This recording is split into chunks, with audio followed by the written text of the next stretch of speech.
When I went in to the radiologist and she, actually did the ultrasound, she discovered that I had the fibroid. There's something about how she relayed that news to me. I think that's why I was really affected, because it was almost like she was mad at me.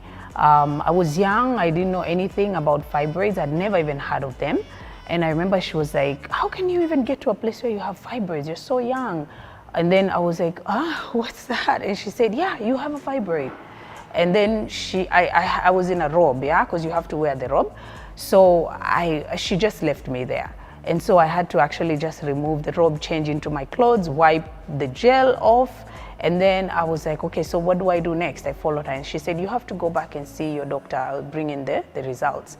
So I go back in, I sit down with the doctor, and the doctor is like, yeah, you have fibroids. And so what's going to happen is, because you don't have any signs and symptoms, we're actually just going to let this fibroid be. It's small, and what they called it was asymptomatic.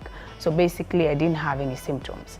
And majority of the times when women have fibroids, they either have heavy menstrual cycle, a lot of pain, cramps during their periods, they have a protruding belly and things like that. So at that time, I didn't have any symptoms, and he felt like I was young. So he was like, what we are going to do is we're going to do something called watchful waiting. So basically when you do watchful waiting, it's like they're just waiting because they feel like at some point the fibroid might disappear because it's harmless. Of course, I went back to living my life because of course you trust your doctor, you know you're going to be okay. And so when I went back to living my life, lo and behold, the fibroids increased in size and in number. I went from one tiny fibroid to 3 fibroids, then 5 fibroids. Then the next time I went to have an ultrasound, because now it was getting worse. Now at this point I was actually showing symptoms. I had a protruding belly, I had really painful cramps, I had very heavy menstrual cycle, and I would actually go for so many days on my menses. And at that time I worked on TV, and I had different shows that I was doing, but there was one major show that I was doing that was a live lottery show called Pambazuka National Lottery Show. And when I was on that show, because the show is live, it was really demanding, but because I had a long menstrual cycle, that meant that every time I was on set, I was probably either having my periods. And that was painful because you're going through a lot of pain. You also are dizzy because you get anemic, because you get to lose a lot of blood. And also, I was also just really mentally, really tired of getting to this point. And I remember I was just thinking to myself, how did I end up here? Because I started off at the hospital, trusting my doctor, but now I'm in a much worse situation. So what I should have done, let me say, is I should have really researched and tried to find second or third opinion. I should have also tried natural ways to balance my hormones and understand my body.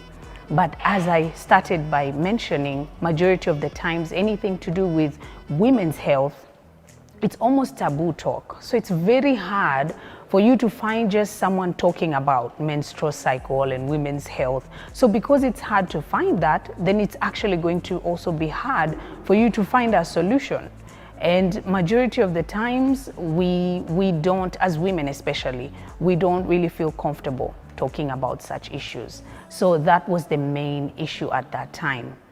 But because of all that, I decided to think about a woman who is in that situation. If a woman is in a situation where they've been diagnosed with either fibroids, endometriosis, PCOS, uterine health condition, even fertility issues, what they need to do first and foremost is to understand that this is a health condition. It doesn't necessarily define you. You have to understand your body first and foremost. Understand that if you have fibroids, then your estrogen levels are very high. If you have endometriosis, your estrogen levels are very high. If you have PCOS, you need to be careful with your insulin levels. If you're having fertility issues, you need to check your progesterone levels.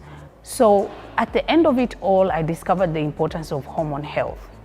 And hormone health is so important to women Because the moment you understand your hormones, it stops being about you worrying that something is wrong with you. You understand that it's either the environment that's causing it, or it's genetics, something that's happening in your family medical history, or it's your diet and nutrition, or it's external factors or stress.